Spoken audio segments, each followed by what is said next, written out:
Masih. Assalamualaikum warahmatullahi wabarakatuh. Ilahul Mustafa Rasulullah sallallahu alaihi wasallam wa ala alihi wa sahbihi azwajihi wa dzurriyyatihi wa tabi'ina ila yaumiddin. Summa habaina wa ma hadina wa jaddi wa jadanina wa al-alamin wa syuhada'i wa salihin wa malaikatil muqarrabin. Khususan muwalibatil kita wa khususan ikatin salihah wa sabil hajah.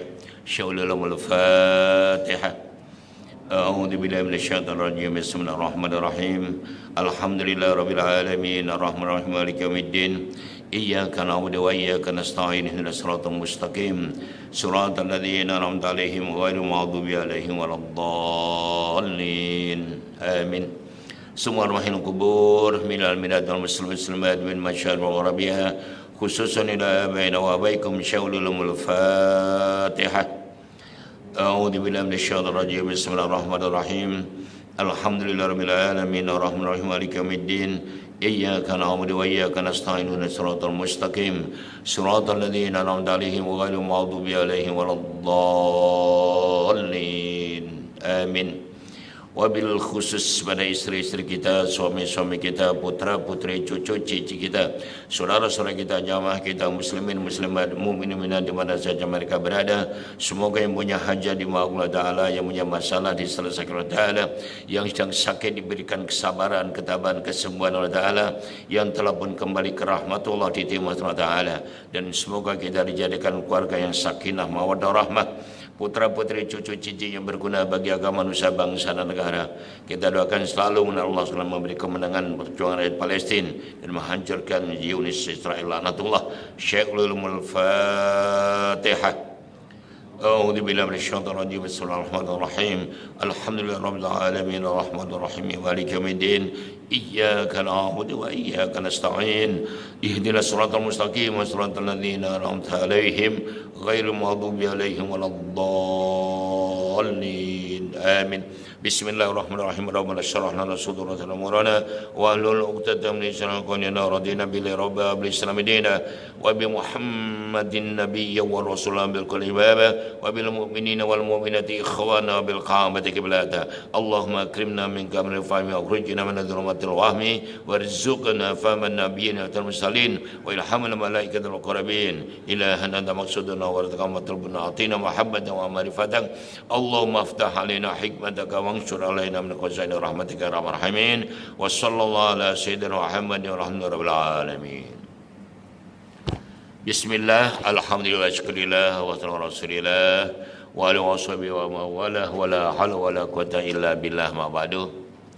Al-Mukarramun Baru Ustaz, Tuan Guru, Tuan Imam yang berbahagia, Tuan Pengerusi Surah dan Tuan kuasanya, Datuk, Datin, Tuan dan Puan yang dimuliakan Allah SWT. Syukur alhamdulillah. Pagi yang berbahagia ini kita dapat bersua kembali untuk bersama-sama mensyukuri nikmat Allah. Karena kita masih diberi kesempatan untuk terus menambahkan investment kita melalui masyarakat taklim dan berpandukan sebuah kitab 40 hadis jalan ke surga. InsyaAllah di akhir nanti kita juga tambahkan sedikit berpandukan kitab Dr. Segin berbicara tentang persiapan menghadapi bulan suci Ramadan Al-Mubarak. Baik, Datuk Datin sekalian, kita teruskan pengajian kita dengan kitab ini. Kita sudah sampai dengan menunaikan haji dan umrah. Hadis ke yang ke-10. An-Nabi Hurairah radhiyallahu anhu qala Rasulullah sallallahu alaihi wasallam al-umratu ila al-umrah kafaratun lima bainahuma wal hajjul mabrur laysa lahu jazaa'un ila al-jannah muttafaqun alaih. Artinya lebih kurang daripada Abu Hurairah radhiyallahu anhu berkata, Rasulullah SAW telah bersabda yang bermaksud lebih kurang, satu umrah pada umrah yang lain dapat menghapuskan dosa antara keduanya, dan haji yang mabrur tiada baginya balasan selain surga. Hadis yang kedua dalam bab yang sama, an Jabir radhiyallahu anhu an Nabi sallallahu alaihi wasallam qala al hajjul mabrur laisa lahu jazaa'un illa jannah Qila wa ma birruhu qala it'amut ta'am wa tibul kalam. Artinya lebih kurang daripada Jabir radhiyallahu anhu, Nabi sallallahu alaihi wasallam bersabda, haji yang mabrur tiada baginya balasan selain surga. Baginda ditanya, apakah kebaikannya itu? Baginda bersabda, menjamu orang makan dan baik perkataan. Dalam riwayat lain, dari riwayat Imam Ahmad dan Imam Baihaqi pula disebutkan menjamu orang makan dan menyebarkan salam. Baik. Kita baca terus keterangannya. Allah telah menjadikan Ka'bah sebagai tempat kunjungan orang ramai dan tempat aman sentosa. Bagi menzahirkan lagi kemuliaan Ka'bah itu, Allah menisbahkannya kepada dirinya. Kata suri Baitullah, rumah Allah, dengan sebutan Baitullah. Orang yang dapat sampai ke sana akan rasa terharu, bersyukur, dan air mata akan selalu mengalir karena merasai kasih sayang Allah dan diraikan sebagai tetamu Allah. Nabi Ibrahim alaihissalam akan mendapat saham pahala setiap orang yang berkunjung ke sana bagi melaksanakan umrah atau haji. Karena beliau yang menyeru dan memanggil mereka datang. Allah berfirman dalam surah Al-Hajj ayat 27, A'udzubillahi minasyaitonirrajim. Wa adzin fin nasi bil hajj ya'tuka rijalan ala kulli dhabir ya'tina min kulli fajjin 'amiq.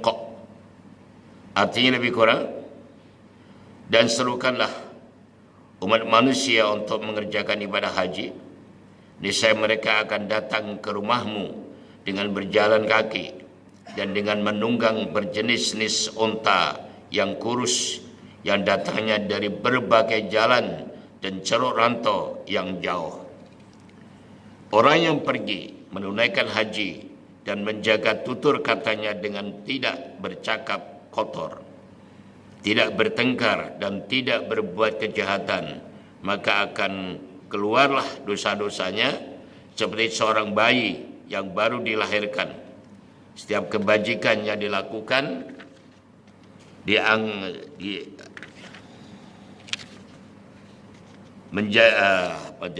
yang dilakukan di Masjidil Haram digandakan oleh Allah Ta'ala dengan 100.000 kali ganda. Dan jika dilakukan dosa, maka dilipat gandakan juga dosa itu sebagaimana dilipat gandakan pahalanya.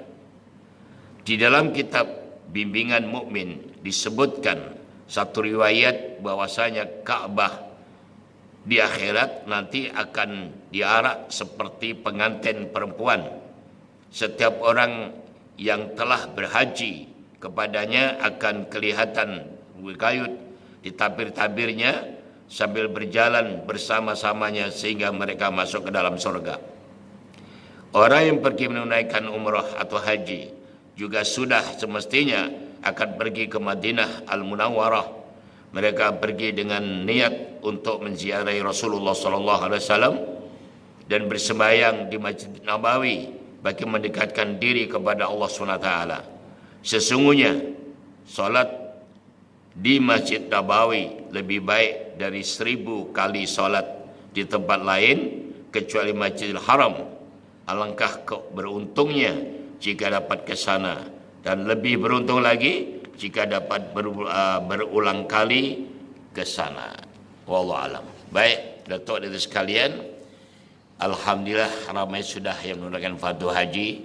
Baik tuan dan mas sekalian, bahkan bukan sekali. Ini satu kurnia atau anugerah yang luar biasa yang diberikan Allah kepada kita. Yang belum haji, tuan-tuan kan pernah harus kena untuk mempersiapkan diri. Karena haji adalah suatu kewajiban, termasuk rukun Islam. Tidak ada alasan orang Islam yang tidak bisa haji.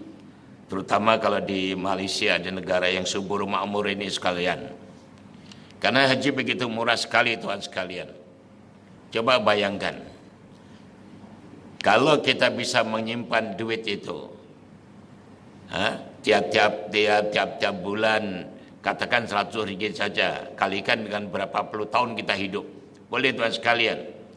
Sebab tidak ada yang tidak mampu beli kereta, beli rumah, atau beli kendaraan. Boleh Tuhan sekalian. Itu harganya berapa? Coba bayangkan. Tapi kenapa haji alasan tidak boleh melakukan? Karena tidak ada persiapan yang mantap. Tidak ada satu persiapan yang profesional.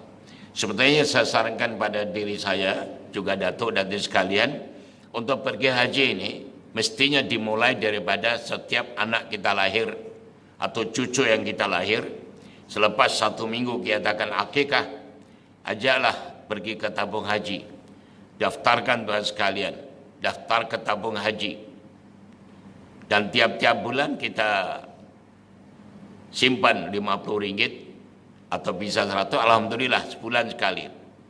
InsyaAllah anak itu nanti tatkala umur 25 tahun selesai daripada masuk university, mungkin sudah graduation atau mungkin sudah convocation, di kemudian menjadi bergelar sarjana, dia pergi haji pula. Wah, ini luar biasa. Ini namanya satu program yang profesional. Jadi 25 tahun kita simpankan duit untuk anak kita. Jadi kita bisa. Dan sudah menjadi fakta atau realiti. Mana-mana kita menyimpan uang, menyimpan duit atau menyimpan untuk pergi haji, akan dimudahkan rezeki itu oleh Allah Subhanahu wa taala. Dan confirm itu adalah rezeki yang halalan thayyibah. Jadi oleh karena kita coba mulalah. Jangan mengalasan, tidak ada alasan begitu. Karena setiap hari kita beli jajan untuk anak-anak kita, beli permainan berapa itu? Kalau Tuhan kira berapa nilai mainan itu? Kalau kita masukkan tabung haji, insya Allah bisa pergi haji. Jadi jauh sebelum kita meninggalkan dunia, putra-putri kita, longah, uda dan usus sudah haji semua. Sudah sarjana semua. Ini satu pendidikan yang luar biasa. Sebab haji itu, ya tadilah rukun Islam, di samping itu nilainya terlalu besar. Di sini disebut umrah, antara umrah dengan umrah, jika menghapuskan dosa-dosa, dan haji yang mabrur, tidak ada balasan yang paling sesuai baginya, kecuali surga. Tidak ada balasan kecuali surga. Haji yang mabrur. Jadi haji itu ada 2 jenis, ada haji yang mabrur, ada haji yang mabur. Mabur terbang saja. Mabrur itu yang mabrur terima oleh Allah Ta'ala. Ada gimana caranya? Alhamdulillah lah, kita mesti kursus, berlatihan dan sebagainya untuk mendapatkan pergi haji. Karena bukan hanya melancong saja di sana. Jadi kalau tidak kursus, tidak serius, pergi haji sampai di Mekah banyak pergi tempat shopping daripada pergi ke Ka'bah. Nah, ini suasana yang salah kejadian tuan-tuan. Sudah tidak betul. Banyak melempar jumrah sedikit aja, tapi melempar ke kedai-kedai luar biasa. Jadi ini kita betulkan cara-cara yang demikian begitu. Baik. Jadi di sini juga disebutkan haji diiringi dengan memberi makanan dan ifsa'us salam atau kata-kata yang baik. Dalam pergi haji ada pantang larang. Ya, jangan sampai kita melakukan rofas atau melakukan kejahatan, melakukan maksiat dan sebagainya. Di sini kalau salah melakukan satu kebaikan 100.000 kalau di Mekah. Tapi kalau melakukan kejahatan ya 100.000. Jadi adil Allah SWT. So di sana jangan sampai ada melakukan satu kesilapan yang tidak ada artinya lah tuan sekalian. Kita jauh berjalan beribu kilometer dan mengumpulkan duit bertahun, tapi tahu tak hanya sekitar 40 hari saja kita di sana, kita lakukan sesuatu yang tidak tepat. Itu tidak betul lah tuan sekalian ya. Jadi tahniah pada tuan dan sudah pergi haji, yang belum kita persiapkan dengan benar-benar karena itu merupakan rukun yang mesti dilakukan. Persiapan lebih awal dan sebagainya. Dan bagi yang sudah, ya mudah-mudahan haji mabrur itu cirinya apa? Ciri haji yang mabrur pulang daripada Makkahul Mukarramah atau Madinatul Munawwarah, dia berubah ke arah kebaikan. Yang harusnya malas menjadi rajin, yang artinya ibadahnya kurang menjadi tambah, begitulah. Bisa dilihat. Jadi kalau balik daripada haji, hanya seminggu aja nampak di surau, seminggu aja nampak di masjid, lepas itu banyak pergi tidak di surau masjid, itu boleh dikhawatirkan hajinya tuan sekalian. Haji yang mabrur dia merubah etiket, merubah daripada karakter itu tuan sekalian. Itu haji yang mabrur. Kalau haji yang mardud atau tertolak, ya balik daripada haji perangnya sama saja. Naudzubillah min dzalik. Kita tidak mau yang demikian tuan sekalian ya. Jadi haji merupakan satu tindakan yang luar biasa yang memerlukan tenaga, memerlukan biaya yang besar, dan paling tidak mesti kuat. Jadi orang pergi haji itu sehat dan sebagainya tuan sekalian. Baik tuan sekalian, kita teruskan. Jadi ini haji ini boleh dibicarakan pada waktu kita mesti, alhamdulillah bagi Tuhan, dan sekarang banyak yang sudah mulai kursus haji kan. Kursus haji sampai 15 kali, 14 kali dan sebagainya untuk mendapatkan. Bagi kita yang selalu membawa pergi haji itu, ada persiapan haji itu ada 3 yang harus diperhatikan. Pertama, sebelum berangkat haji, apa harus kita lakukan? Oleh karena akan menjadi tetamu Allah, kita pastikan apa-apa saja yang kita bawa, yang kita lakukan mendapat ridha daripada Allah Ta'ala. Persiapan untuk minta ampun pada Allah Ta'ala dan sebagainya. Mohon supaya mendapat haji yang mabrur tadi. Kedua, perjalanan pergi Madinah dulu. Apa yang harus dipersiapkan selama di Madinatul Munawwarah? Ya perbanyak membaca salawat, dan salat sudah di sana, karena di sana tidak ada kaitan dengan haji, hanya merupakan ziarah. Atau yang ketiga adalah waktu di Makkahul Mukarramah. Ini mesti dipersiapkan dengan benar-benar. Tatkala ada di Madinah, itu apa yang harus kita lakukan. Bahkan di Mekah juga apa harus kita lakukan. Ada di Mekah banyak sesuatu yang luar biasa. Salah satu di antaranya adalah melihat Ka'bah. Memandang Ka'bah itu pun ganjarannya luar biasa tuan sekalian. Hanya memandang Ka'bah. Usahakan waktu sholat kita bisa memandang pada Ka'bah. Jangan sampai jauh daripada Ka'bah. Baik, itu sekalinya, itu sekedar itu aja. Kita teruskan yang ke-11. Hadis yang ke-11, tajuknya benar. Baik, an Ibnu Mas'ud radhiyallahu anhu, an Nabi sallallahu alaihi wasallam qala, inna sidqa yahdi ilal birr wa inal birra yahdi ilal jannah wa inar rajula la yasduku hatta yuktaba indallahi sadiqan wa innal kadhiba yahdi ilal fujur wa innal fujura yahdi ilan nar wa innar rajula la yakdzibu hatta yuktaba indallahi kadzaban muttafaqun alaih. Artinya daripada Ibnu Mas'ud radhiyallahu anhu, daripada Nabi sallallahu alaihi wasallam bersabda yang bermaksud lebih kurang, sesungguhnya bercakap benar membawa kepada kebaikan, dan kebaikan membawa ke surga. Sesungguhnya seorang lelaki atau wanita sekaligus, apabila selalu bercakap benar, sehingga ditulis di sisi Allah sebagai siddiq, orang yang jujur. Dan sesungguhnya dusta membawa kepada keburukan, dan keburukan membawa ke neraka. Sesungguhnya seseorang itu apabila selalu berdusta, sehingga ditulis di sisi Allah sebagai orang yang kuat berdusta. Naudzubillah min dzalik. Baik, keterangan orang yang ingin sampai ke surga mestilah menjaga lidah dengan baik. Ulama berkata, Orang yang baik lidahnya akan mendapat mimpi yang baik. Setiap perkataan yang baik yang terbit daripada mulutnya akan disuratkan pahala sedekah oleh Allah Subhanahu wa taala. Alangkah lidah yang tidak angkara lidah yang tidak dipelihara dengan baik lahirlah sebagai dosa seperti mengumpat, mencela, bertengkar, berkata kotor, melaknat, mengadu domba, janji palsu dan sebagainya.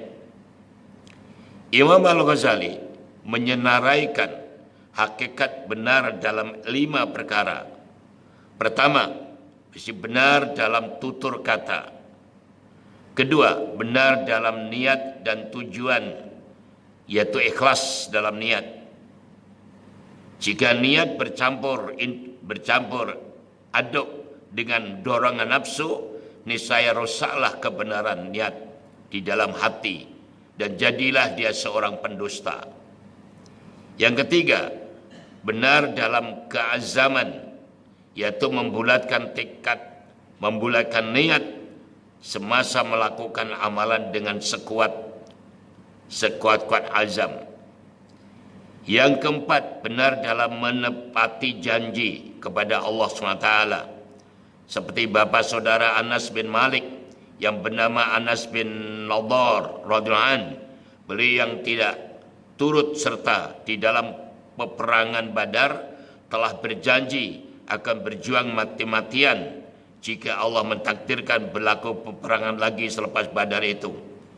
Apabila berlaku peperangan Uhud pada tahun berikutnya, beliau segera mengotakkan janjinya itu dan akhirnya beliau gugur syahid dan didapati lebih dari 80 luka di badannya sehingga jasadnya sukar dikenali. Allah Ta'ala berfirman dalam surah Al-Ahzab ayat 23. A'udzubillahi minasyaitonir rajim. Minal mu'minina rijalun shadaqu ma'ahadullah alaih wa minhum man qada nahbah wa minhum man yaqtadiru wa ma baddalu tabdila. Yang bermaksud lebih kurang, di antara orang-orang yang beriman itu ada yang bersikap benar menunaikan apa yang telah dijanjikan kepada Allah untuk berjuang membela Islam. Maka di antara mereka ada yang telah selesai menjalankan janjinya lalu gugur syahid, dan di antaranya ada yang menunggu giliran dan mereka pula tidak mengubah apa yang mereka janjikan itu sedikit pun. Dan terakhir, yang kelima, benar dalam amalan, yaitu persamaan gerak-geri yang batin dengan gerak-geri yang zahir. Setiap yang terdetik di dalam batin hendaklah tampak sama dengan seperti zahirnya atau harus lebih baik daripada zahirnya. Luar biasa Tuhan sekalian. Jadi ini terpaksa saya baca banyak, Tuhan, kita boleh ulang balik keterangannya itu. Kebenar atau kejujuran adalah salah satu sifat wajib bagi pada Nabi dan Rasul, terutama Rasulullah SAW. Sidik, amanah, tabligh dan fatonah, jujur. Kejujuran ini yang paling penting dalam hidup dan kehidupan, baik secara pribadi atau berumah tangga, baik suami istri dan sebagainya. Kalau sudah tidak ada kejujuran, tidak ada satu kepercayaan, akan hilang keharmonian rumah tangga tadi, akan hilang nilai rumah tangga itu. Ya, faktor kejujuran. Satu ketika Tuhan, ini lucu lah, cerita-cerita juga lah. Aduh, saya membina pondok pesantren Tuhan sekalian. Itu nilainya kalau kirim dari duit ini adalah miliaran lah, jutaan. Beliau begitu besar begitu. Dan saya percayakan pada seseorang. Saya dipanggil oleh pihak polis ketika itu. Kenapa tidak diberikan pada adik-beradik? Padahal adik-beradik saya semua sarjana semua. Kenapa diberikan orang yang tidak sarjana pun? Saya mengatakan, minta maaf Tuhan, saya memilih orang jujur walaupun bodoh, itu lebih baik daripada sarjana tapi penipu. Luar biasa tuan. Jadi walaupun bodoh, tapi kalau jujur tuan-tuan, insya Allah selamat. Bangunan kita membina apa saja, kalau dengan kawan yang jujur, insya Allah successful. Kalau tidak ada kejujuran, tidak lama pasti hancur. Itu pasti. Itu kejujuran adalah mutlak, perlu dalam hidup dan kehidupan siapapun juga. Jadi di sini diajarkan sampai begitu jelas sekali bahwa kejujuran membawa kepada kebaikan dan kebaikan membawa kepada surga. Itu jelas. Jadi kronologinya demikian. Dimulai kejujuran. Akan lebih detail lagi oleh Imam Al-Ghazali. Ini luar biasa. Ada 5 kejujuran yang kita boleh uji. Kalau melihat saudara kita ini jujur atau tidak, ditengok dari 5 perkara ini. Kalau 5 ini ada kejujuran, Masya Allah, sudah luar biasa. Dan kita juga berusaha untuk mendapatkan begitu. Karena membawa kepada surga. Dan apabila jujur tertulis sebagai siddiqat, orang yang jujur. Dan orang yang jujur akan bersama dengan Abu Bakar As-Siddiq. Sebab ketika nanti pembagian syafaat, tuan sekalian, syafaatul kubra itu milik Rasulullah SAW.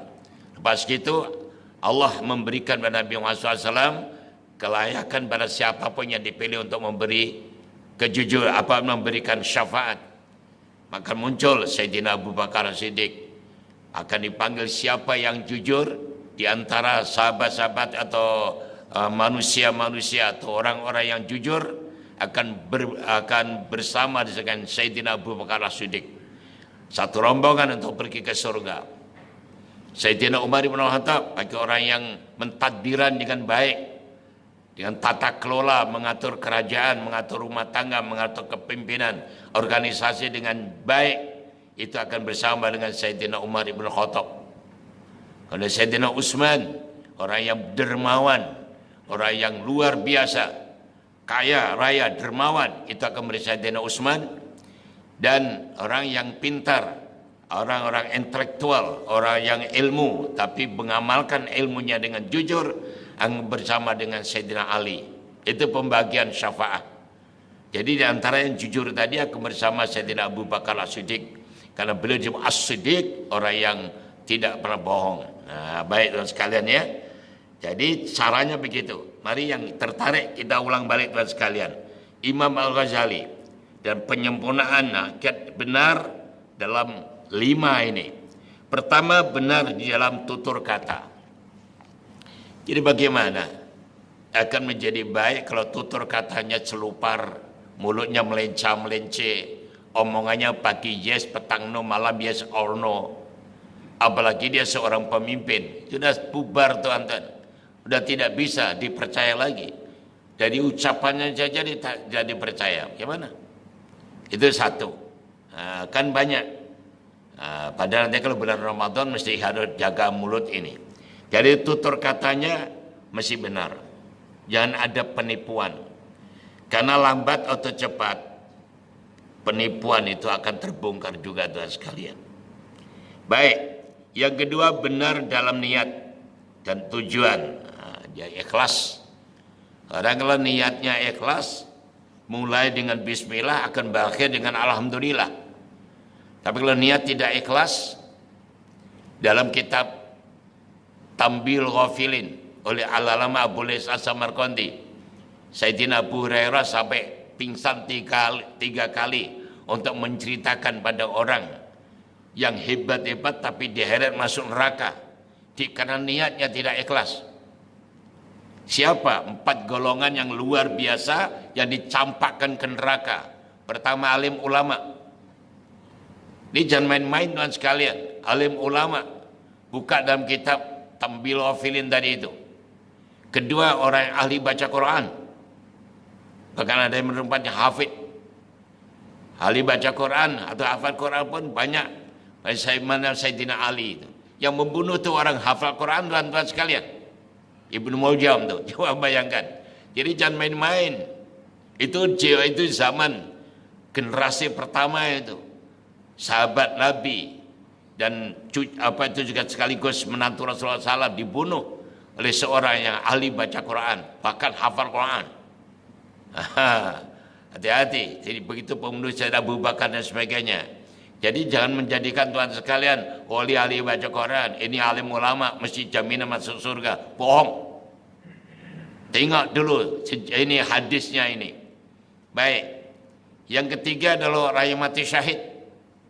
Orang yang mati syahid ini bukan senang jadi mati syahid. Dan keempat ada orang dermawan. Keempat-empatnya dicampakkan ke neraka kerana niatnya tidak betul. Tidak lillahi ta'ala, tidak karena Allah.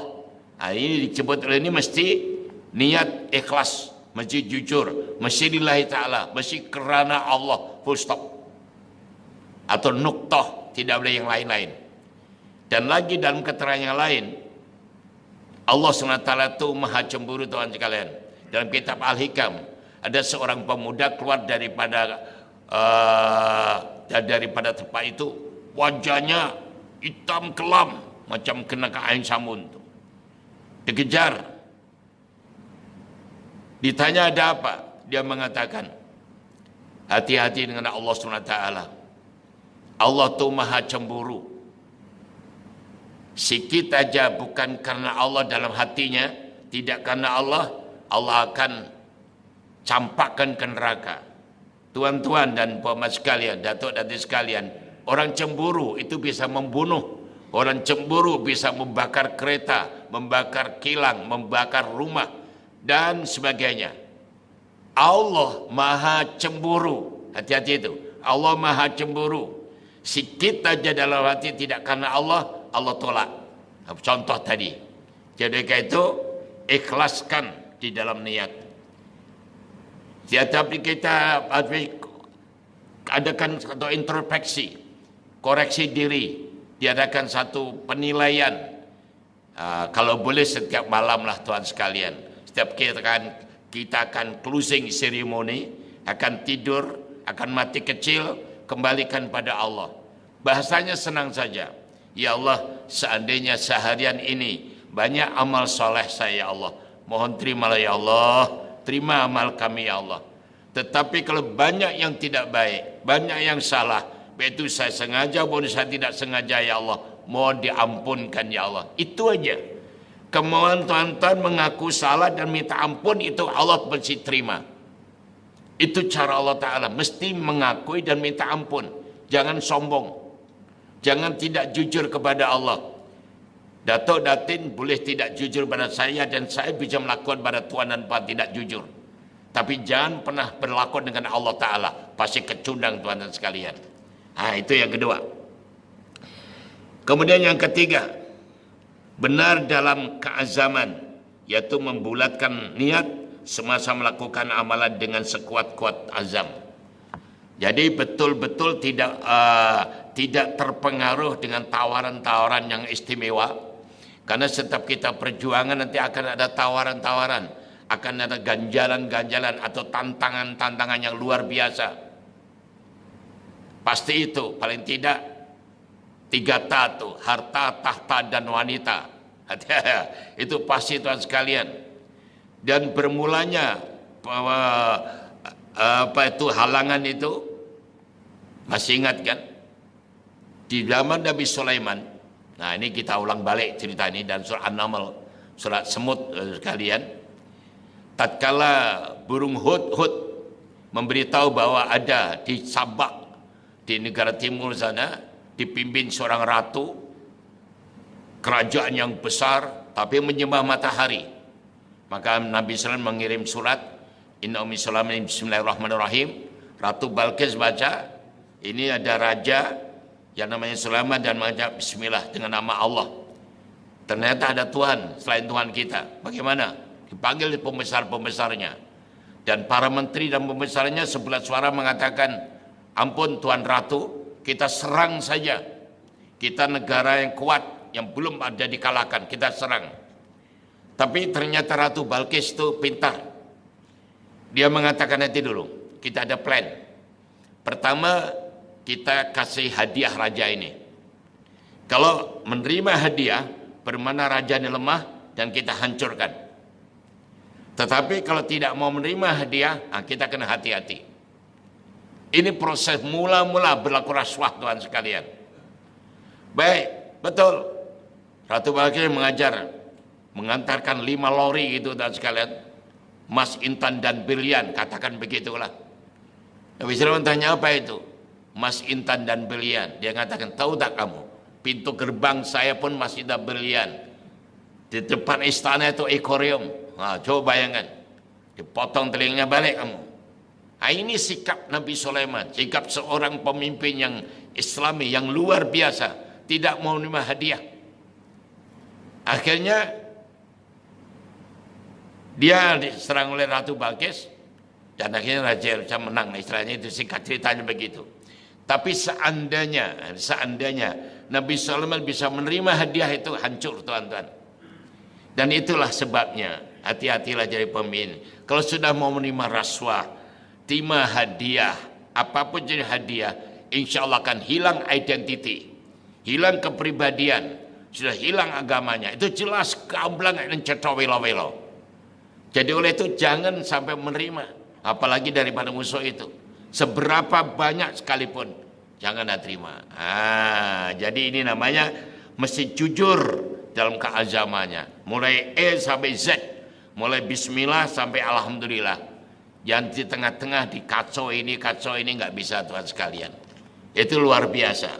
Jadi kalau sudah pernah dan mau dirasuah atau diberi hadiah dan sebagainya, hadiah dalam arti unsur-unsur rasuah lah, itu bahaya. Baik. Keempat, benar dalam menepati janji. Ini banyak orang ingkar janji. Kalau berjanji luar biasa, Tuhan sekalian. Tapi ternyata bila sudah jadi pemimpin betul, dia hilang apa yang dijanjikan itu. Hanya sekedar untuk menarik perhatian begitu. Retoriknya luar biasa. Karena agama juga digantikan alat untuk meretorik, untuk menipu masyarakat dan sebagainya. Berbagai macam usaha untuk agama, tapi ternyata setelah menjadi pemimpin benar, dia tidak melaksanakan. Ini pembohongan ini banyak sekali, dan kita banyak tidak sadar, Tuhan sekalian. Hati-hatilah, ini harus macam itu. Si benar, mesti menepati janji dan sebagainya. Jangan hanya ngomong dan sebagainya. Berat, Tuhan sekalian. Di dunia dah berat, apalagi di hadapan Allah Subhanahu Wa Taala. Jadi tolonglah kalau sudah keluar janji itu mesti dibuktikan dengan benar-benar. Baik. Dan yang kelima, Tuhan sekalian, luar biasa. Yang kelima, benar dalam amalan, yaitu persamaan antara ucapan dengan perbuatan. Jangan sampai cakap tak sebab bikin. Allah pun marah, Tuhan sekalian, dengan firman-Nya, "A'udzubillahi minasyaitonir rajim, kabura maqtan indallahi an taqulu ma la taf'alun." Besar sekali dosanya orang cakap tapi tak sudah bikin. Itu jelas sekalian. Itu orang-orang munafik. Dan ini yang dimaksud Imam Al-Ghazali, harus kita jujur. Dan sekalian, memang berat jujur itu. Berat, Tuhan sekalian. Karena jujur membawa kepada kebenaran, dan kebenaran membawa ke surga. Sebaliknya, orang yang dusta, kadzib, dusta, dia akan yadi ilal fujur, akan membawa kepada keburukan, dan keburukan akan membawa ke neraka. Jadi orang yang tidak jujur itu tidak jalan lain kecuali go to hell. Itu aja. Dan tertulis sebagai kadzab, pendusta. Pendusta, Tuhan sekalian, berat itu ya. Kita sendiri kalau ada orang tidak jujur dengan kita pun sakit, tuan-tuan ya. Orang yang kita sayangi tahu-tahu tidak jujur itu sakit. Jadi kalau kita rasa sakit, janganlah menyakiti orang lain. Baik daripada ketidakjujuran tadi, dan akhirnya resikonya adalah masuk neraka. Wallahu a'lam bishawab. Oke, Tuhan sekalian, jadi kita berhenti. Ada 2 hadis saja pada pagi hari ini, yaitu hadis yang 10 dan 11, dan hadis yang akan datang, hadis ke-12, tajuknya sabar. InsyaAllah, Tuhan sekalian ya. Sebagaimana saya janjikan, Tuhan sekalian, kita sedikit akan masuk bulan Ramadan. Ada sekitar 9 hari lagi, InsyaAllah kita akan masuk bulan yang selalu kita doa. Sejak mulai dari bulan Rajab, Pak Imam kita sudah membaca doa. Allahumma barik lana fi Rajab wa Sya'ban wa balighna Ramadan. Ini Rajab dah habis, barakallahu fi Sya'ban wa balighna Ramadan. Jadi sebentar lagi kita akan sampai. Doa ini mesti diikuti dengan suasana yang kebenaran tadi, kejujuran. Jangan menerima Ramadan dengan ketidakjujuran. Kembali pada jujur itu, karena Ramadan itu anugerah yang luar biasa daripada Allah Subhanahu wa taala. Dan sekalian ya, sering saya sebutkan ya, kalau ini saya ulang balik, saya suka sekali contoh itu sekalian. Katakan ya bulan Rajab, bulan Syaban, terutama bulan Ramadan, itu bulan yang sangat istimewa, yang indah. Bagaikan sekuntum mawar merah, ini sekuntum mawar putih lah tuan-tuan. Sekuntum mawar putih. Kalau yang menerima ini adalah seorang cek mek molek, seorang gadis yang ayu, yang anggun, yang cantik, yang melankolis, maka akan masuk dalam pasu ini tuan sekalian, dimasukkan dalam lobi atau bilik tamu. Maka mekar indah, semerbak baunya, harum. Itu masalahnya. Tapi apa kata kalau sekuntum mawar putih ini atau mawar merah ini yang menerima adalah seekor monyet atau beruk atau bahasa Jepangnya ketek, hancur lebur jadi lebu, layu sebelum berkembang. So Ramadan kalau yang menerima adalah datuk datin dan sekali ahli ibadah, masya Allah, mulia, akan indah, akan cemerlang Ramadan itu. Tapi kalau yang menerima itu orang-orang munafik, orang hipokrit, orang-orang fasik, macam mana tuan sekalian? Ini takut-takut orang-orang terawih di konser pula dan tuan sekalian. Ini persoalannya. Karena mereka tidak menghormati anugerah daripada Allah SWT. Sudah banyak terbukti. Maka jangan sampai begitu, kita persiapkan diri kita masuk Ramadan dengan ilmu yang benar. Jangan sampai masuk gitu aja, akhirnya tidak akan terbuang, padahal itu luar biasa. Baik dan sekalian, ini beberapa hadis yang boleh saya bacakan insyaallah dan sekalian tentang Ramadan ini. Pertama, qala Rasulullah sallallahu alaihi wasallam, man farika bidukhuli Ramadan harul jasad ala niran. Sesiapa yang bergembira karena hadirnya bulan Ramadan, maka akan diharamkan jasadnya masuk neraka. Jadi gembira aja dulu. Kita mesti happy, mesti gembira. Jangan aja merasa tekanan, bebanan. Wah, puasa lagi, tak boleh ini, tak boleh itu. Tak boleh tuan sekalian. Mesti gembira. Bahkan kegembiraan itu kalau Sayyidina Umar diwujudkan besok Ramadan malam, hari ini, petang ini keliling ke kampung. Dan teriak-teriak mengatakan welcome Ramadan, ahlan wa sahlan Ramadan, selamat datang Ramadan. Nah, sekarang zaman-zaman sudah zaman TikTok, zaman YouTube, zaman Facebook dan banyak sekali.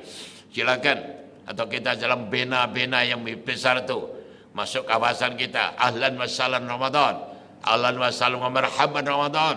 Selamat berpuasa, selamat beribadah, selamat meningkatkan ibadah, macam-macam lah tuan-tuan. Ucapan-ucapan sebagai tanda kegembiraan. Baik, hadis yang kedua. Wa qala Rasulullah alaihi wasallam, "Idza kana awalatan min Ramadan, yaqulu Allah Ta'ala, man dzalladzi yuhibbuna falyuhibbuh, wa man dzalladzi yatlubuna fanatlubuh, wa man dzalladzi yastaghfiruna fanaghfir lahu."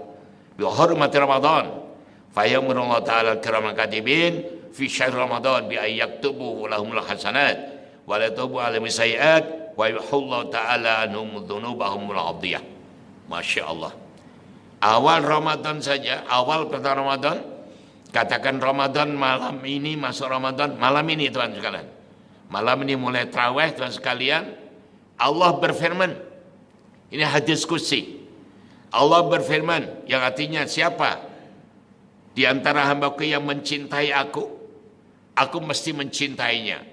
Siapa yang mencari aku mesti mencarinya. Dan siapa minta ampun kepadaku, mesti aku ampunkan. Bihormat Ramadan, karena mulianya bulan Ramadan. Luar biasa. Tiga poin ini sangat penting, sangat dominan dalam kehidupan kita. Pertama, sama cinta. Allah mesti mencintainya, balas cinta. Siapa yang mencari, aku mesti mencarinya. Dan siapa minta ampun maka ampunkannya. Kerana mulianya Ramadan. Terus Allah perintah malaikat kiraman katibin untuk tidak mencatat perbuatan-perbuatan jahat. So tidak ada perbuatan jahat yang dicatat sepanjang Ramadan. Yang dicatat hanya perbuatan yang baik. Dan Allah menghapuskan dosa-dosa yang lalu. Karena mulianya bulan Ramadan. Hadis ketiga, Ali bin Abbas radhiyallahu anhu qala Rasulullah sallallahu alaihi wasallam, "Lau ta'lamu ummati ma fi Ramadan, la tamannu an takunu sallallahu Ramadan. Li'anna al-hasanata fi ijtami'atun, wa ta'ata maqbulatun, wa da'wati mustajabatun, wa dhunuba maghfiratun, wal jannatu mustaqatun lahum." Masya Allah. Seandainya umatku mengetahui betapa agungnya, betapa mulianya, betapa indahnya, betapa anggunnya, betapa istimewanya Ramadan, mereka akan mengharap 1 tahun itu menjadi Ramadan semua. Kenapa? Karena dalam Ramadan ada 5 keistimewaan yang tidak pernah diberikan pada umat lain, hanya kepada umat Nabi Muhammad SAW. Apa 5 keistimewaan itu? Pertama, li'annal hasanata fi mujtamiyatun. Segala kebaikan dilipat gandakan, tertumpul di bulan Ramadan. Seperti Datin kita ada pengajian nih, kalau bulan biasa malam ini kita keluar daripada rumah tadi, 1 langkah 10 kebaikan. 1 langkah yang sama 10 derajat. 1 langkah yang sama 10 dosa diampunkan. Subhanallah. Nanti masuk Ramadan saja, setiap 1 langkah berangkat dan baliknya dianggap ibadah 1 tahun. Masya Allah. Hanya Ramadan. Dan bersamaku kata Nabi di Arsy nanti. Ini Ramadan teman sekalian. Oleh itu ibadah-ibadah sunnah dinaik tarafkan menjadi wajib. Dinaik tarafkan. Maka saya sarankan pada diri saya sendiri, datin dan sekalian, tingkatkan ibadah-ibadah sunnah. Ibadah sunnah ini sekali lagi, jangan kita melihat dari segi syariah atau hukum fiqh. Hukum fiqh menyebutkan sunnah itu kalau dikerjakan dapat ganjaran, tapi kalau ditinggalkan tak apa. Tak ada apa pun, tak dosa pun. Nah ini pandangan ini banyak menjadikan orang salah paham, akhirnya take advantage, ya tak apalah, sunnah aja. Mengambil ringan. Tapi kita gunakan approach oleh ahli-ahli tasawuf, orang ahli akhlak, orang sufi. Dia menjadikan sunnah itu sebagai overtime, tambahan yang pasti mendapat lebih. Apalagi Ramadan, sunnah diiktiraf menjadi wajib. Dalam rukun Islam 5 itu ada sunnahnya masing-masing. Syahadat kewajibannya seumur hidup sekali. Hari-hari kita tambah syahadat. Bahwa akan bekerja, naik kereta, akan berangkat baca syahadat 7 kali. Ibu-ibu dalam dapur sebelum masak baca syahadat 7 kali. Bapak-bapak masuk office cakap dengan office 7 kali. Kenapa 7 kali? Untuk menutup 7 neraka jahanam. Okey. Sunnah. Dan dinaik tarafkan wajib, menjadi wajib. Kedua, salat. Salat wajib usahakan dari subuh sampai isya sepanjang Ramadan jamaah. Tapi salat sunnahnya sering saya sebutkan, mulai masuk Ramadan saja tuan-tuan, mohonlah pertolongan kepada Allah Ta'ala. 11 jenis salat sunnah tuan-tuan. 11. Jom kita kira sekali lagi. Pertama, salat sunnah syukur wuduk. Datin dan sekalian, lepas wuduk aja masih salat sunnah. Pagi, petang, siang, malam tak ada masalah salat. Yang kedua, salat sunnah rawatib, qobliyah, badiah. Seluruh salat wajib ada qobliyahnya. Yang badiah tidak ada 2, ba'da subuh dan batal asar. Ketiga, salat sunnah duha. Alhamdulillah. Keempat, salat sunnah tahiyatul masjid. Walaupun ini surah tahiyatul masjid. Masuk pagar saja, nawaitul itikaf fi hadal masjid, sudah ta'ala. Sempat salat tahiyatul masjid, tak sempat baca tasbih 4 kali. Kelima, salat sunnah tarawih. Keenam, salat sunnah witir. Jadi selepas tarawih witir sekali. Ini kadang-kadang akan ada nanti, kadang-kadang witir keluar. Saya tahulah tujuan tuan-tuan nak witir malam nanti mungkin lepas tahajud. Tapi kurang etis lah. Kurang bagus. Coba tuan perhatikan ya, bagi tuan dan banyak sudah pergi umrah, baik di Mekah dan Madinah, perhatikan. Di belakang imam yang ngimami itu, 4 imam yang hafal Quran semua, alim semua tuan-tuan. Dia ikut witir, ikut witir. Nanti balik, malamnya akan qiyamul lail juga, malamnya qiyamul lail itu. Terus nampak juga tutup dengan witir. Artinya mereka ini tuan sekalian lepas witir, mungkin nanti masuk dalam balik ke rumah atau di tempat mana itu dibuka lagi. Setelah 3 tambah 1, jadi belum witir. Nanti malam boleh 3 lagi atau 5 atau 7 terserah. Begitu. Bukan tuan-tuan macam gayanya orang salama, terawih saja witir keluar. Apa tujuannya? Itu kalau diikuti oleh anak-anak muda, dia mungkin tahu bahwa akan salat witir lepas tahajud, tapi anak muda ikut keluar. Itu memberi contoh yang tidak baik, bahaya tuan sekalian. Jangan macam itulah, ikut aja witir untuk imam kita. Lepas salam duduk di belakang sana atau salat nanti rumah tambah 1. Tidak kan? Jadi masyarakatnya tenang, jamaahnya juga tenang baik, bukan morat-marit enggak karu-karuan. Udahlah duduk di depan sendiri, witir keluar macam yoyo pula. Tak payahlah macam tu. Yang sudah terlanjur ya sudah terlanjur, apa dari kata. Pecut di sebelah no, kada kebacut di apa no. Kata orang Jawa, let bygone be bygone. Pahami dengan ilmu. Jangan hanya membaca surat kabar saja, TikTok saja, rujuk pada tok guru dan sebagainya, itu caranya. Baik, yang 6 witir, yang ke-7 tahajud, ke-8 taubat, ke-9 hajat, ke-10 istikharah, ke-11 tasbih. Usahakan tasbih ini mohon pada Allah setiap sepanjang Ramadan kita tasbih. Oh luar biasa tuan sekalian. Itu namanya meningkatkan. Salat sunahnya, baca Qurannya, zikirnya, salawatnya, istighfarnya, sedekahnya. Semua ditingkatkan. Walaupun perubahan tidak terlalu banyak, tapi lakukan sesuatu.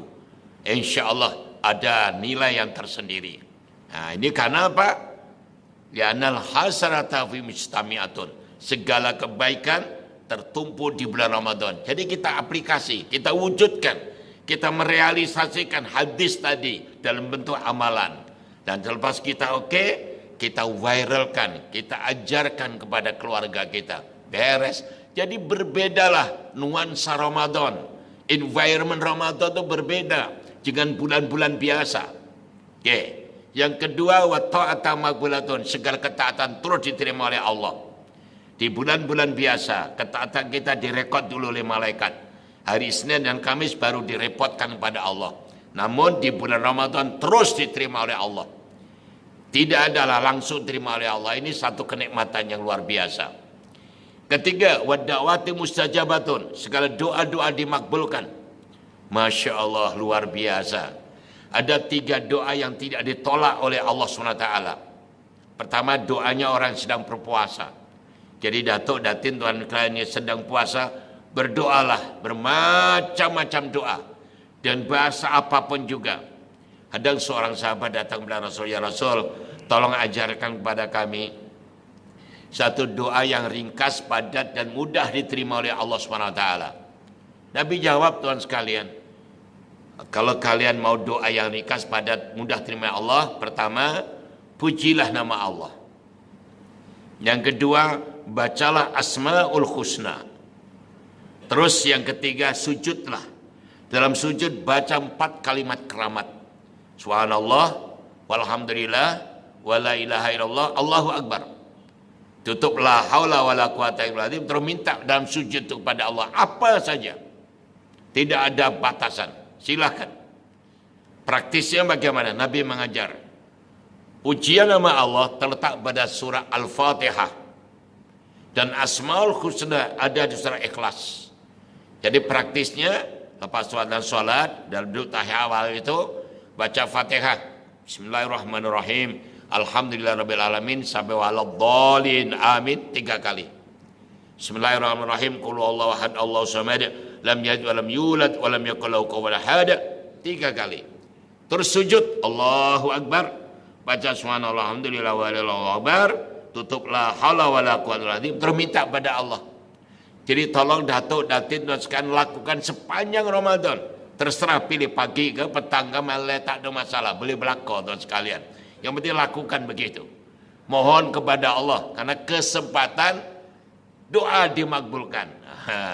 Jadi doa yang tidak ditolak, pertama doa orang sedang berpuasa, kedua doanya orang teraniaya, madlum atau teraniaya. Ini kalau sudah berdoa dahsyat tuan-tuan, hati-hati. Dan ketiga doanya orang pemimpin yang adil. Pemimpin yang adil kalau berdoa kan pemimpin itu disebut sabdo pendito ratu. Kalau raja ratu itu kalau sudah berbicara itu harus diikuti itu sekalian. Lagi adil lah, pemimpin yang adil. Kalau tidak adil ya jangan atau sekalian. Karena para pemimpin itu wakil dari Tuhan, istilahnya zaman-zaman dulu begitu. Raja itu wakilnya daripada Tuhan sebagainya di dunia ini. Jadi mesti adil dan sebagainya. Ucapannya menjadi undang-undang dan sebagainya. Dan Quran pun menyebut taatlah pada Allah mutlak, taatlah pada Rasul mutlak, tidak ada berlaku lagi. Wa ulil amri minkum, dan pemimpin di antara kalian. Kenapa tidak ATO? Sebab pemimpin kita tengok dulu. Kalau adil wajib ikut, kalau zalim tidak adil tidak wajib ikut. Dan kalau pemimpin yang adil yang dia bagus Tuhan tidak ikut, haram hukumnya. Anda salah Tuhan sekalian. Hati-hati itu bertentangan dengan Al-Quran Karim. Baik, kita teruskan. Yang keempat, wadzunuba maghfiratun, segala dosa diampunkan. Ya Allah, sebelum dosa sudah diampunkan. Tadi kan sudah dibaca hadis kedua tadi. Allah memerintah pada kiraman katibin, malaikat kiraman katibin untuk mencatat yang baik saja. Tidak dibenarkan mencatat tidak baik. Perbuatan salah tapi tidak direkod. Macam mana analoginya? Contohnya macam mana? Oke, masjid negeri kita ini tempat parking luas tuan-tuan sekalian. Kalau biasa macam gini. Tapi nanti kalau hari Jumat, ya Allah, tidak bisa menampung kehadiran para jamaah. Terpaksa kereta di pinggir-pinggir jalan. Itu menurut undang-undang JPJ atau Bandara Salam. Salah itu. Disaman itu. Tapi tatkala hari Jumat, JPJ melihat, Bandara Salam lihat, dibiarkan saja. Bukan perbuatan itu benar, salah, tapi tidak direkod. Nah, itu maksudnya begitu. Karena di hari Jumat, nah, jangan hari-hari biasa, sama nanti. Nah, hari Jumat, karena mulianya, begitulah Ramadan. Salah tapi tidak direkod. Tapi jangan take advantage lah. Akhirnya sholat tidak mau, puasa tidak mau, ya itu ngade-ngade lah. Macam orang tuan-tuan nak pergi Johor Baru pakai motosikal besar tapi tak pakai topi keleda, itu ngade-ngade lah itu. Oke Tuhan, itu dosa diampunkan. Dan terakhir yang kelima, wal jannata mustaqatul lahum, surga rindu kepada orang yang beribadah di bulan Ramadan. Masya Allah, mestinya kita yang rindu pada surga. Ini terbalik pula, surga rindu pada kita. Bahkan Rasulullah bersabda, kalau Rasulullah al-jannatu mustaqatun al-batin al-farid, surga rindu pada 4 golongan. Jadi mari saya mengajak pada diri saya, datuk sekalian, persiapkan dari sekarang. Jadilah di antara 4 ini yang dirindui surga. Pertama, talil Quran, orang selalu baca Quran. Syabas dan ibu-ibu sekarang alhamdulillah sudah mulai tadarus. Baik grup atau pribadi, ya Allah, tahniah ibu-ibu. Bapak-bapak yang sudah begitu juga syabas dan tahniah. Yang kita hatamkan di bulan Ramadan nanti. Start dari sekarang, tadarus. Dirindui surga. Yang kedua, wahafidul lisan, orang menjaga lisan. Sekali lagi, dalam puasa jaga lisan kita. Kalau perlu bawa plaster tuan-tuan. Kan ngomong plaster aja sudah itu. Janganlah bicara tidak macam-macam lah. Ya, Ramadan masih meroyan, masih bicara tidak betul dan sebagainya. Tak ada gunanya tuan-tuan. Nabi memberi ancaman kepada orang degil ini dengan sabdanya, kam min shaimin laisa lahu min siyamil al-ju' wal atash. Ramai orang berpuasa tapi tidak mendapatkan apa-apa dari puasa itu kecuali lapar dan dahaga. Itu yang berat. Baik, ya sekalian, Jaga mulut. Yang ketiga, wa mut'imul ji'an. Orang suka memberi makanan pada orang yang lapar.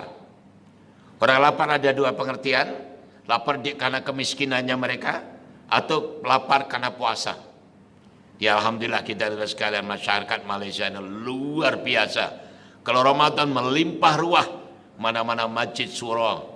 Wah, mau untuk beriftar atau berbuka, untuk more, untuk sahur, lengkap Tuhan sekalian. Syabas dan tahniah. Ini tradisi yang luar biasa dan itu sunnah. Karena memberi makanan orang yang berbuka, nilainya sama dengan orang yang berpuasa itu. Luar biasa. Oleh karena sudah melimpah ruah di masjid ini, Tuhan boleh membantu kami, pondok kami, memberi makanan kepada orang pondok kami. Boleh saja, silakan, itu hak Tuhan sekalian. Karena di pondok kami itu sekalian, sepanjang Ramadan, mesti akan hatam Quran 5 kali. 5 kali, dengan hafalan, bukan baca, hafalan. Orang hafid itu dan sekalian, hafalan, dan setiap minggu sekali, hataman. Terus kirim tahlil para arwah-arwah yang menderma dan sebagainya. Itu alhamdulillah. Al-Quran mau menggabung dengan kami, silakan. Boleh aja. Terserah mengirim nama-nama arwah dan sebagainya. Di masjid ini ada, di surau ada, di pondok ada, itu menjadi multi, perbanyak. Yang untung juga kita sendiri.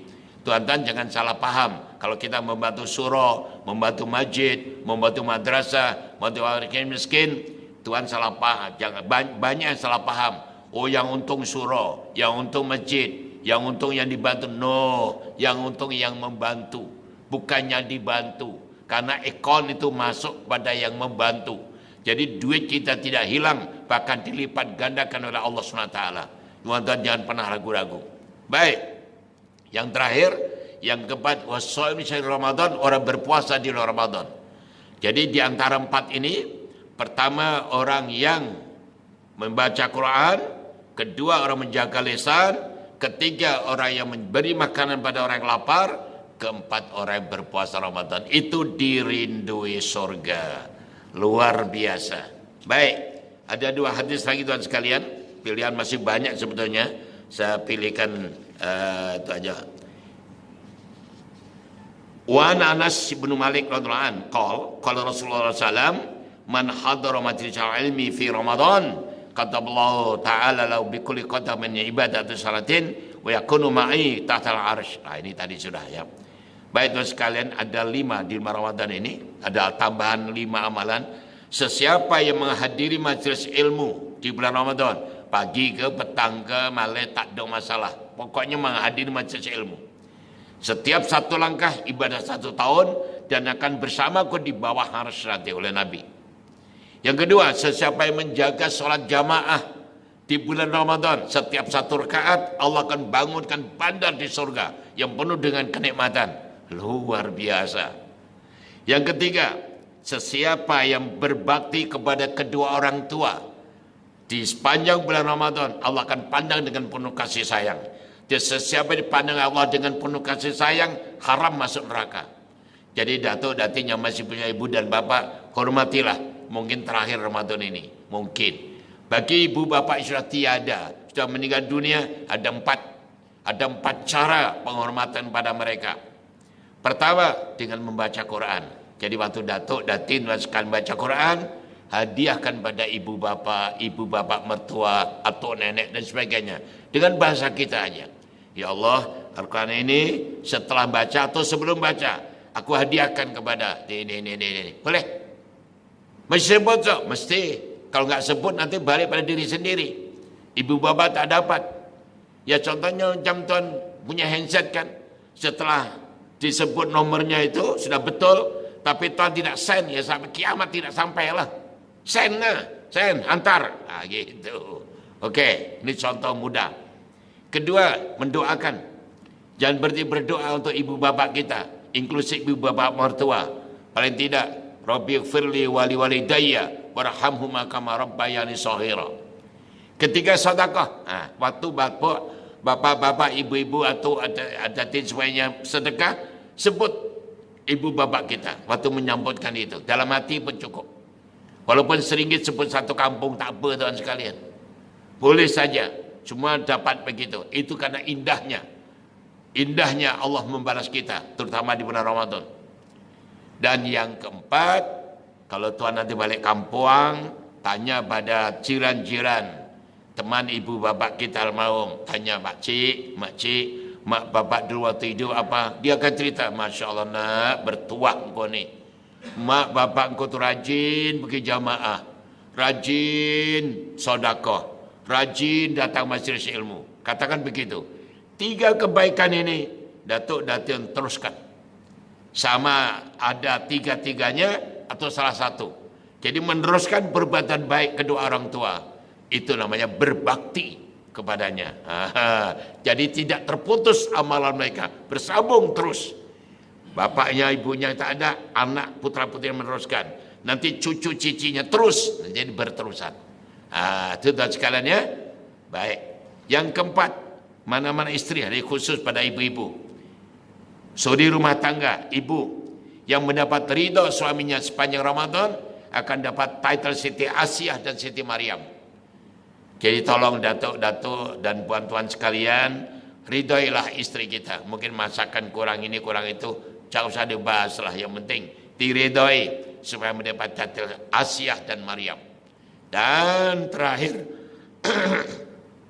siapa yang memberi hajat, menolong hajat saudara sama Islam di bulan Ramadan, Allah akan memberi alfa hajatin yaumil qiyamah, 1000 hajat di hari kiamat.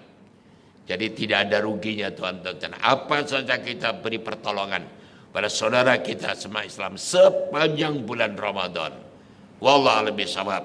Dan terakhir, hadis yang terakhir, wa Nabi Hurairah radhiyallahu anhu qala, qala Rasulullah sallallahu alaihi wasallam, man asraja fi masjidin min masajidillah ta'ala fi Ramadan kana lahu nurun fi qabri kutiba lahu thawabul musallina fi dzalikal masjid wassalat al malaikatu wastaghfara lahu hamdatul arsh ma dama dzalika fil masjid.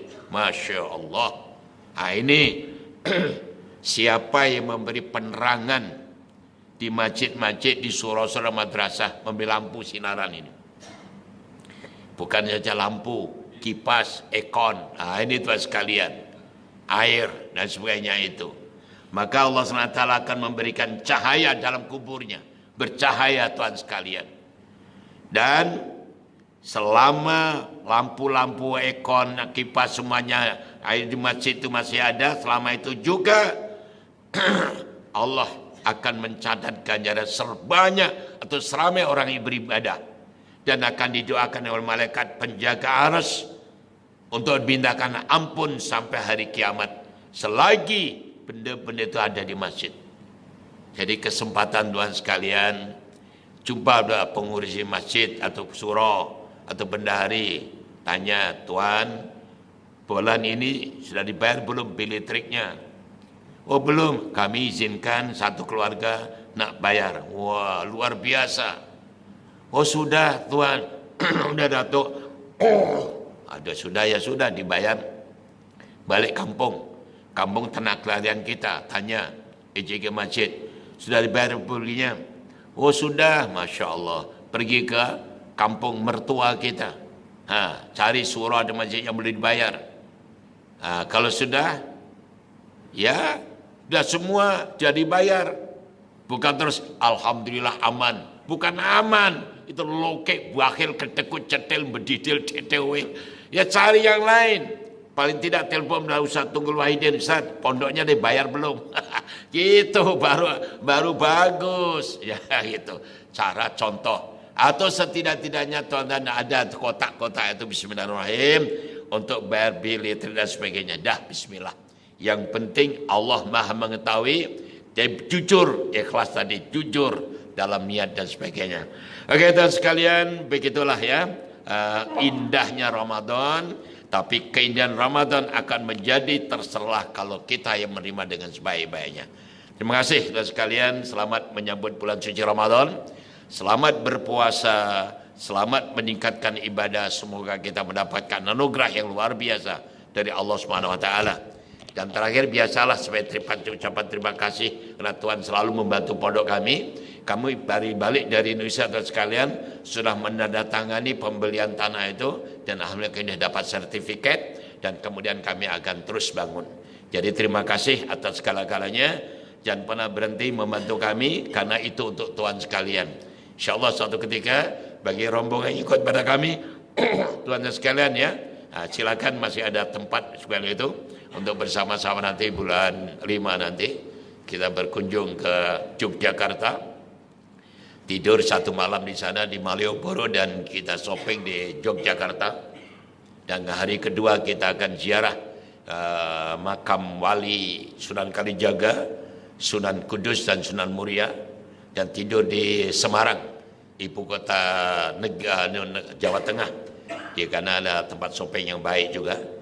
Dan hari ketiganya kita akan tidur di Sarangan, di Tasik yang luar biasa. Di atas gunung ada Tasik yang bagus sekali, indah. Orang Malaysia suka di sana. Hari keempat tidurnya di pondok pesantren kita, hari kelima balik Surabaya insyaallah. Perjalanan itu begitu sekalian mau ikut pada kami, mari silakan sama-sama kita sambil ziarah, sambil melihat, sambil kita berjalan, dan sepanjang perjalanan kita akan baca salawat, akan baca zikir, akan tazkirah, dan ada qiyamul lail. Itu aja. Terima kasih atas segala-galanya. Semoga Allah membalas sebaik-baik amal kita semuanya. Bismillahirrahmanirrahim. Rabbana zidna ilman nafi'an wa amalan salihan maqbulan wa rizqan halalan thayyiban. Allahumma adkhilna mudkhala sidqin wa akhrijna mukhraja sidqin waj'al rusutana nasira bi rahmanir rahimin. Subhanaka walhamdulillah asyhadu an la ilaha illa anta astaghfiruka wa atubu ilaik. Bismillahirrahmanirrahim. Wal 'asri innal insana lafi khusr illa alladziina amanu wa 'amilus shalihat wa tawassaw bil haqq wa tawassaw bis sabr. Wal hidayah. Assalamualaikum warahmatullahi wabarakatuh.